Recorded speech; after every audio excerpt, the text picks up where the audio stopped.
겉으로는 주방에서 한 일로 칭찬받았던 셰프에 대한 새로운 정보입니다. 하지만 당신은 욕실에서 한 일로 들키고 있습니다. There's another female party there. 하지만 이제 그 셰프는 아내를 끔찍하게 살해한 혐의를 받고 있습니다.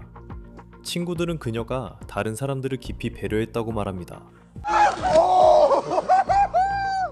그 영상은 매스라이브에서 제공한 것입니다. 우리는 셰프에서 살인 용의자로 변한 제프리 맥도날드가 살인 직전 몇 시간 동안 저질렀다는 혐의를 받는 일에 대한 충격적인 새로운 정보를 입수했습니다. 로앤크라임에서 이 사건을 다루고 있습니다. 저는 크리스 스튜어트입니다.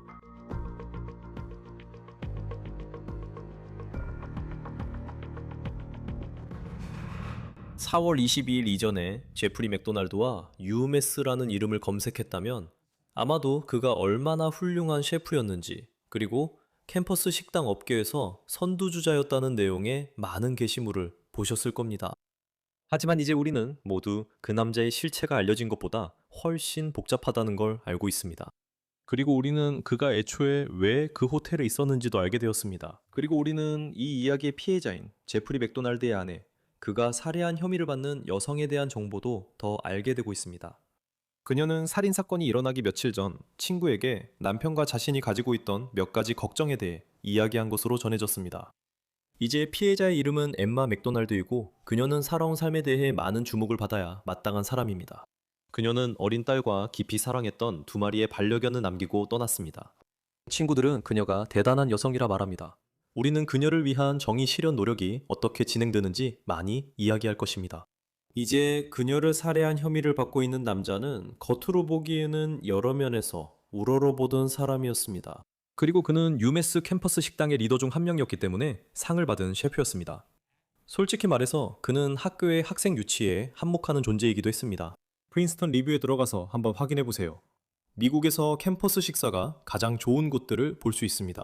그리고 만약 당신이 예비 학생이고 이런 점이 중요하다면 유메스가 바로 최상위에 있습니다. 그리고 셰프 제프리 맥도날드가 그 중요한 이유 중 하나였습니다. 36세인 그는 2025년에 미국 요리연맹으로부터 그의 요리 실력으로 올해의 셰프로 선정되었습니다.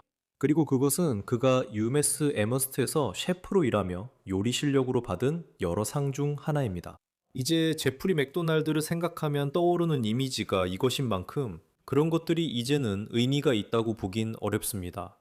이것은 에마 맥도날드가 살해된 혐의로 처음 법정에 출두했을 때의 모습으로 WWLP에서 보도한 것입니다. 메딕 3 주목하세요. 메딕 3 주목하세요.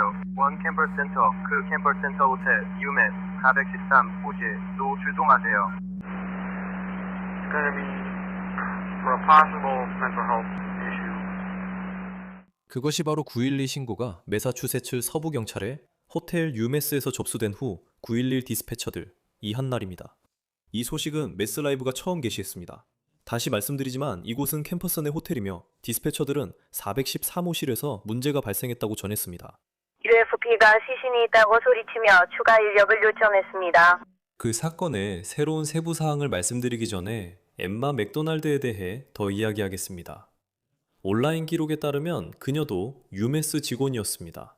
엠마의 친구 한 명이 2022년 보스턴 글로브에 말하길 엠마 맥도날드는 제프리 맥도날드와 결혼해 10살 딸이 있었습니다. 제프리에겐 전 결혼해서 두 자녀가 있고 최근 몇 년간 아이들 어머니가 제프리에 대해 가진 문제를 설명한 새 문서도 있습니다. 엠마의 친구는 글로브에 엠마가 살해되기 전 며칠과 몇 주 동안 제프리의 행동에 대해 우려를 가지고 있었다고 말했습니다. 그녀는 엠마가 제프리를 사랑했고 정말로 그를 믿었다고 말했습니다. 그래서 이 이야기가 더욱 비극적으로 느껴집니다. 하지만 그녀의 인터뷰에서 정말 눈에 띄는 일화가 있었는데 이는 지난 한 달 동안 제프리 맥도날드가 보였다고 주장되는 매우 기이한 행동을 보여줬습니다. 이 친구는 제프리와 엠마가 사망하기 불과 2주 전에 아이들과 함께 디즈니월드 여행을 계획했다고 말했습니다. 그런데 이건 정말 급반전 아닌가요? 일주일 후 제프리는 이혼을 요구했습니다. 또한 4월 22일 살인사건 당일 매스라이브에 올라온 영상에는 제프리가 셰프 복장을 하고 캠퍼스 연못에 뛰어드는 장면이 담겨 있습니다. 그날 매사추세츠주 에머스트의 날씨는 20도대였습니다. 영상을 보면 제프리가 물에 들어갈 때 사람들이 웃는 소리가 들립니다. 하지만 그 영상만으로는 상황의 분위기를 알 수 없다고 합니다. 보스턴 글로브 기사에 따르면 엠마의 친구는 제프리가 연못에서 나온 후 그의 행동 때문에 누군가가 911에 신고했다고 말했습니다. 그리고 경찰과 대화를 나눈 후 그 대화의 자세한 내용은 알 수 없지만 제프리는 그날 밤을 위해 호텔 유메스에 방을 예약했습니다. 그 친구는 엠마가 집에 머물 계획이라고 했습니다. 그들은 캠퍼스에서 약 20분 떨어진 곳에 살고 있었습니다. 그리고 그 친구는 이렇게 말했습니다. 그의 행동과 상황 때문에 서로 진정하는 것이 좋겠다고 권유받았다. 79 for medic 3. 계속하세요, 메디치. 여기에 가능한 한 빨리 추가 보고차가 필요하고 일곱을 추가해 주세요. 이 내용이 그날 밤 일어났다고 경찰 보고서에 적혀 있습니다. 2026년 4월 22일 수요일 오후 7시 42분경 유메스 에머스트 경찰서 소속 경찰관들과 소방관들이 에머스트 소방서의 구급대원들이 호텔 유메스 413호로 출동했습니다. 주소는 원 캠퍼스 센터웨이 에머스트 매사추세츠입니다. 해당 위치에서 긴급 상황이 발생했다는 911 신고가 접수된 후였습니다. 상황을 고려하여 헤들리 경찰서 소속 경찰관들도 지원을 위해 현장에 출동했습니다. 이제 여러 기관이 이 호텔 4층에서 벌어지고 있는 일에 대응하고 있다는 얘기입니다. 그리고 경찰이 413호실에 도착했을 때 그들은 캠퍼스에서 훌륭한 셰프로 목에 메달을 걸고 미소 짓고 있는 바로 그 남성을 만났다고 합니다. 하지만 경찰이 만난 그 사람은 지역사회가 알고 있던 모습과는 전혀 다르게 행동하고 있었다고 합니다. 보고서는 이어서 다음과 같이 전합니다. 경찰관들이 도착하자 그들과 남성 제프리 C. 맥도날드 사이에 격렬한 몸싸움이 벌어졌고 그 과정에서 제이 맥도날드는 경찰관들을 향해 물건을 던지고 한 명의 유메스 경찰관의 얼굴을 한 번 이상 가격했다고 합니다. 하지만 이것이 초동 대응 인력들이 겪는 전부는 아닙니다.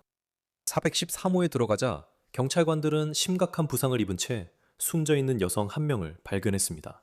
여성의 부상이 심각한 점을 고려할 때 수사관들은 그녀의 부상이 폭력적인 공격에 의해 발생한 것으로 보인다고 판단했습니다. 이제 이야기가 더욱 충격적으로 전개되는 부분입니다. 인용하자면 제이 맥도날드는 체포되어 유메스 에머스트 경찰서로 이송되었습니다. 미란다 원칙을 고지받은 후 제이 맥도날드는 수사관들과의 면담에서 자신이 의도적으로 자신의 이름은 비공개를 때려 죽였다고 자백했습니다. 그는 자신의 손과 발 그리고 다양한 둔기들을 사용했다고 했습니다. 그리고 그렇게 함으로써 그녀를 죽이려는 의도가 있었다고 밝혔습니다. 경찰에 따르면 제프리 맥도날드는 자신의 손과 발 그리고 다양한 둔기들을 사용해 엠마를 의도적으로 때려 죽였다고 자백했습니다. 다음날 제프리는 처음 법정에 출석했고 WWLP에서 이를 보도했습니다. 짧은 심리 동안 그는 무표정이었습니다. 맥도날드는 자신의 혐의에 대해 무죄를 주장했으며 5월 22일로 예정된 혐의 소명 심리 전까지 보석이 허가되지 않았습니다. 그리고 그는 정신 감정을 받게 될 예정입니다. 이 부분은 잠시 후 게스트와 함께 이야기하겠습니다.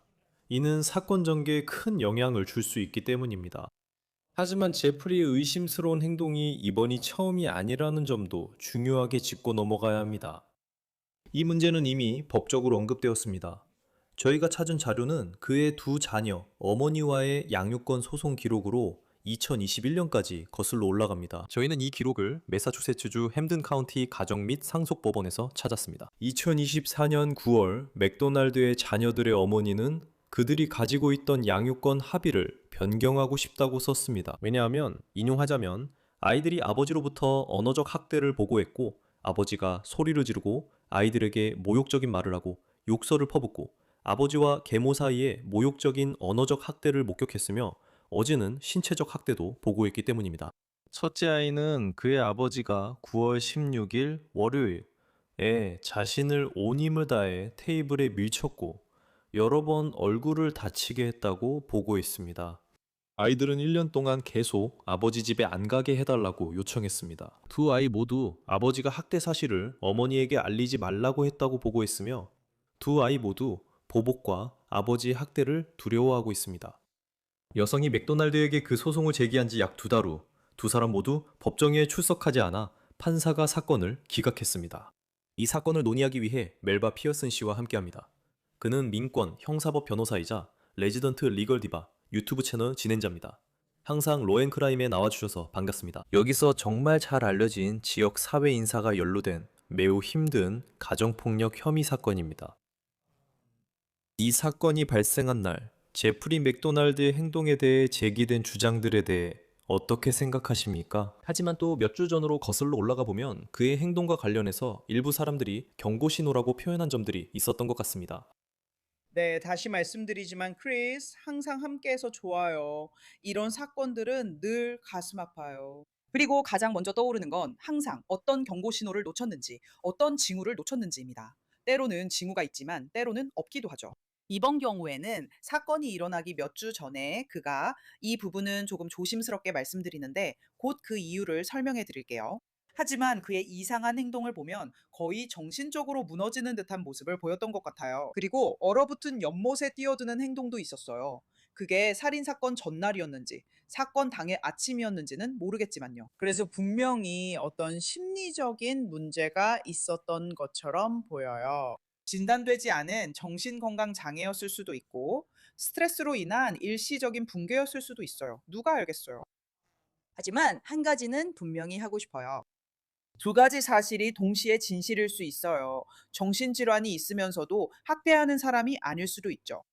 또한 정신질환이 있으면서 학대하는 사람일 수도 있습니다. 두 가지는 거의 관련이 없지 않나요? 왜냐하면 이건 마음가짐과 관계를 어떻게 바라보는지에 관한 것이기 때문이에요. 만약 당신이 파트너를 소유물로 본다면 정신건강과는 아무런 상관이 없어요. 그렇지 않나요? 그건 그냥 당신이 본래 그런 마음가짐을 가지고 있어서 폭력적으로 행동하게 되는 거예요. 하지만 양극성 장애나 조현병이 있어도 파트너를 해치지 않는 사람들이 많아요. 저는 항상 그렇게 하고 싶지 않아요.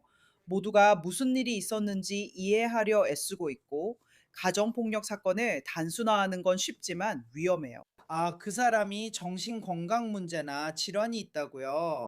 그게 결론이 되면 안 돼요. 그게 사실일 수도 있지만 단순히 정신건강 문제로만 치부하고 더 깊이 들여다보지 않기보다는 가정폭력을 부추기는 더 넓은 사고방식과 사회적 문제들도 함께 살펴봐야 해요. 그리고 저도 그게 정말 좋은 지적이라고 생각해요. 그리고 이건 약간 곁다리로 하는 말이지만 양극성 장애나 조현병처럼 매우 위험할 수 있는 정신건강 질환을 가지고 살아가는 사람들이 많다는 점도 있죠. 우리가 다루는 이야기에서 그런 사례를 많이 봤죠. 하지만 여러분이 들어본 적도 없고 아주 평범하게 살아가는 사람들이 많아요.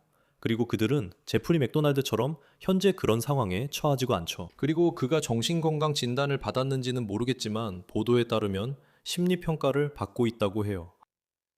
그 평가에서 어떤 결과가 나올 수 있을까요? 그리고 그런 결과가 법적으로 그가 직면한 사건에 어떻게 영향을 미칠 수 있나요? 우선 가장 중요한 것은 그가 재판을 받을 능력이 있는지 판단해야 해요. 그는 자신의 변호에 의미 있게 참여할 수 있어야 하거든요. 그래서 제가 가상의 예를 들어볼게요. 좀 단순화된 예이긴 하지만 요점을 전달하는 데 도움이 될 거예요. 예를 들어, 만약 당신이 화성인들이 내일 온다고 믿는 상황이라면요. 당신은 분명히 내가 증언을 해야 할까, 하지 말아야 할까 같은 전략에 대해 변호사와 의미 있게 대화할 수 있는 정신 상태가 아니에요. 만약 변호사, 즉 변호인이 당신에게 검찰이 가지고 있는 증거를 보여준다면 적어도 그 내용이 무엇인지 기본적으로 이해할 수 있나요? 네, 알겠습니다. 증언 원치 않아요. 이 부분은 이런 이유로 반박하고 싶어요. 저에게 다른 증인이 있어요. 라고 말할 수 있나요? 그런 논의가 있어야 변호인이 사건을 준비하고 법정에서 효과적으로 당신을 변호할 수 있다는 점 알고 계시죠?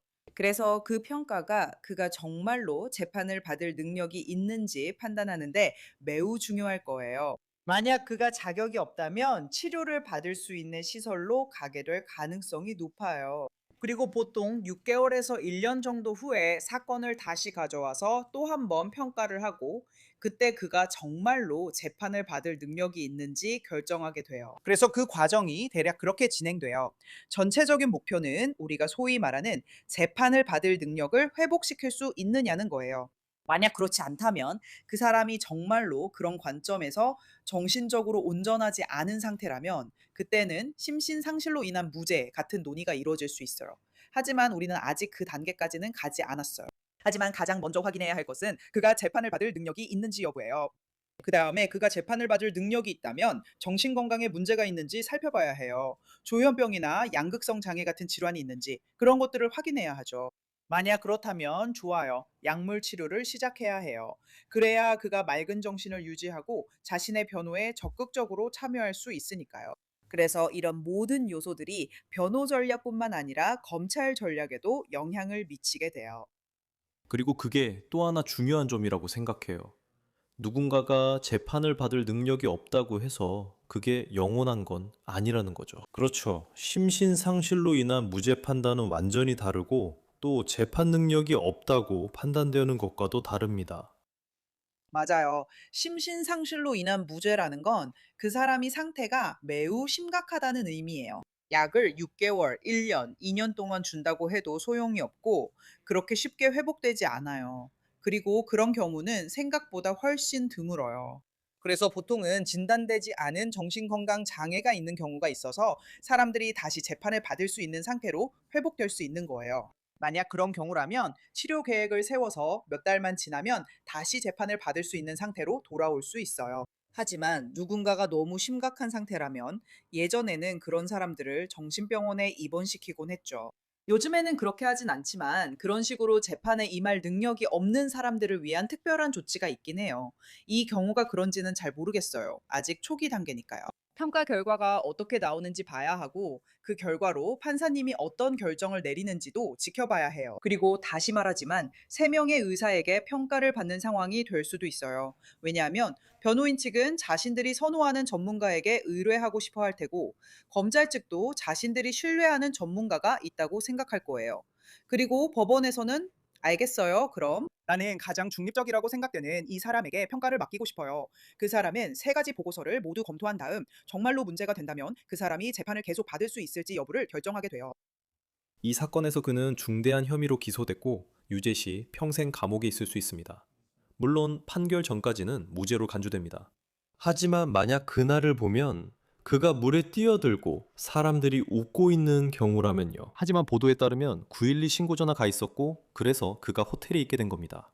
경찰이 오늘 밤 여기서 방을 잡고 진정하라고 했기 때문이죠. 그리고 친구의 말에 따르면 엠마도 그곳에 있었던 것 같아요.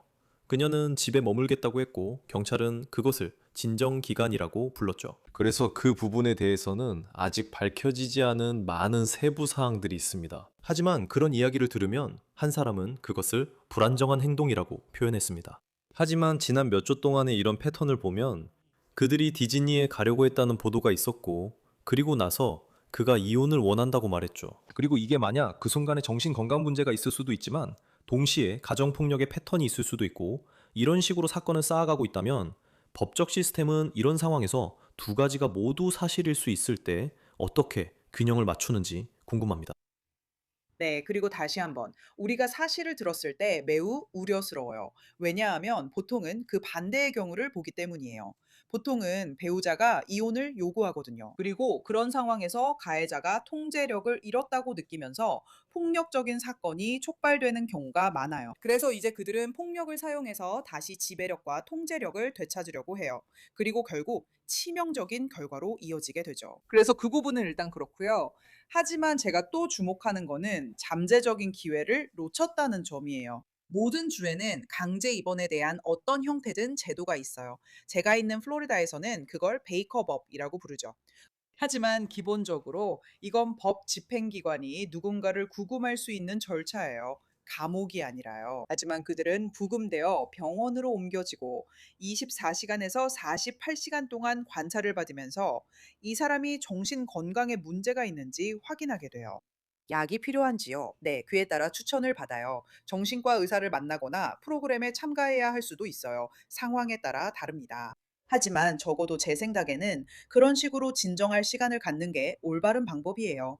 왜냐하면 그 사람이 화가 났고 그들이 화를 내고 싸웠던 상황이 아니었으니까요. 당신은 여기로 가고 다른 사람은 저기로 가서 진정하고 숨을 고른 다음 내일 다시 얘기하세요. 당신은 얼어붙은 호수에 뛰어들고 있어요. 당신은 정신건강에 문제가 있을 때 나타날 수 있는 이상한 행동을 보이고 있어요. 그렇다면 경찰서에서 그를 데려가서 사실상 강제로 입원시켰어야 했어요. 그랬다면 아마 그녀는 오늘도 우리와 함께 있었을 거예요.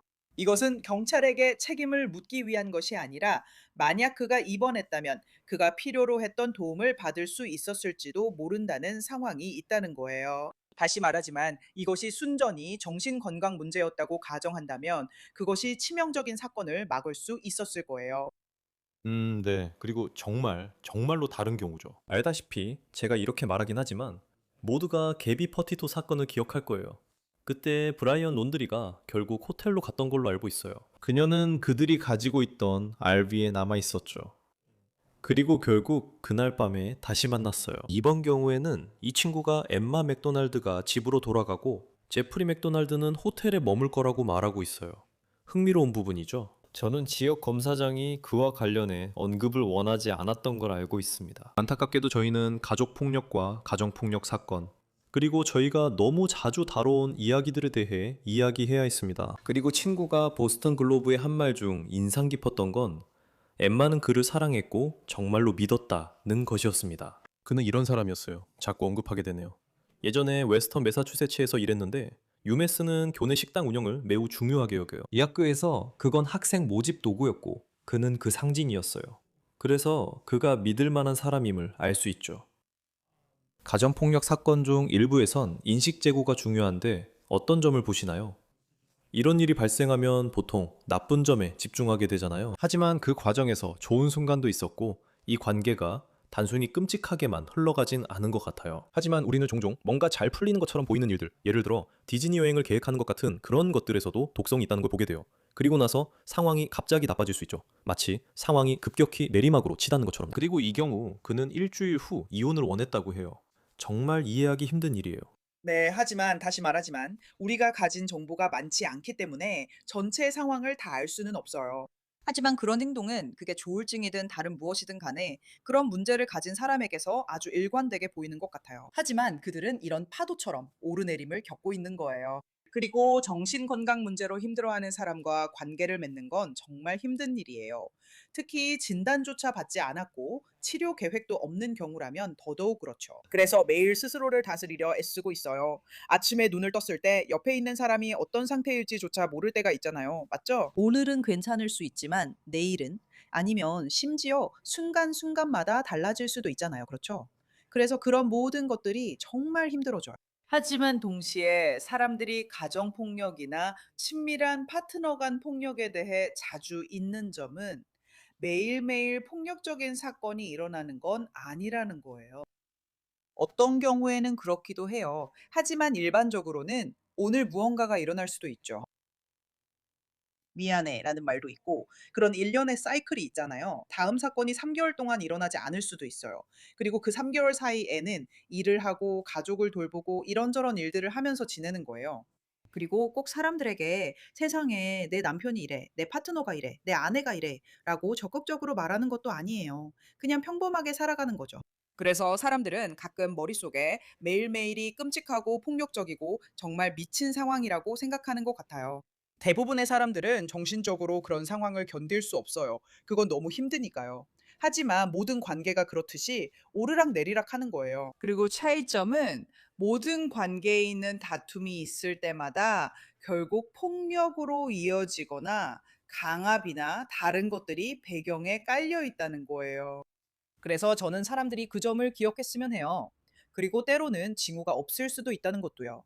어떤 사람들은 매우 사적인 성향이어서 문을 나설 때 멍이 들어있지 않을 수도 있어요. 뼈가 부러진 것도 아니지만 자신의 재정을 통제하지 못할 수도 있고 아무 문제 없이 친구들과 외출하거나 가족을 만나는 것도 어려울 수 있어요. 이런 일들은 여러 방식으로 나타나며 모두에게 보이지 않을 수 있어요. 그래서 이런 일로 영향을 받는 분들께 위로의 메시지를 전하고 싶어요.